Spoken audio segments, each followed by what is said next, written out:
మన దేశంలో ఒకప్పుడు పన్నులు కట్టే విధానం ఎంత క్లిష్టంగా ఉండేదో గుర్తుందా? ప్రతి రాష్ట్రం తనకు నచ్చినట్టుగా పన్నులు వేసేది. వ్యాపారులు ఒక రాష్ట్రం నుంచి మరొక రాష్ట్రానికి వస్తువులు పంపాలంటే 100 అడ్డంకులు. చివరికి బరువు మాత్రం వినియోగదారుల మీదే. అదే సమయంలో double tax, entry tax, VAT ఇలా సాధారణ మనిషి జేబు ఖాళీ చేసేది ఈ ట్యాక్స్ సిస్టమ్. 2017 జూలై 1 అర్ధరాత్రి దేశానికి కొత్త యుగాన్ని తెచ్చింది.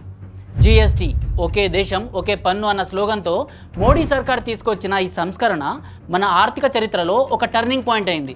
జిఎస్టీ ఎందుకు తెచ్చారు? పాత రోజుల్లో VAT, sales tax, entry tax ఇలా వందల రకాల పన్నులు ఉండేవి కదా.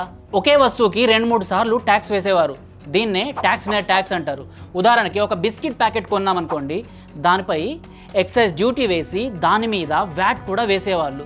అందుకే వస్తువులు విపరీతంగా ఖరీదు అయ్యేవి. ఇక జిఎస్టీ వల్ల మార్పులేమిటి? అన్ని పన్నులు కలిపి ఒకే ట్యాక్స్ చేస్తారు, అదే జిఎస్టీ. ఒక వస్తువుకి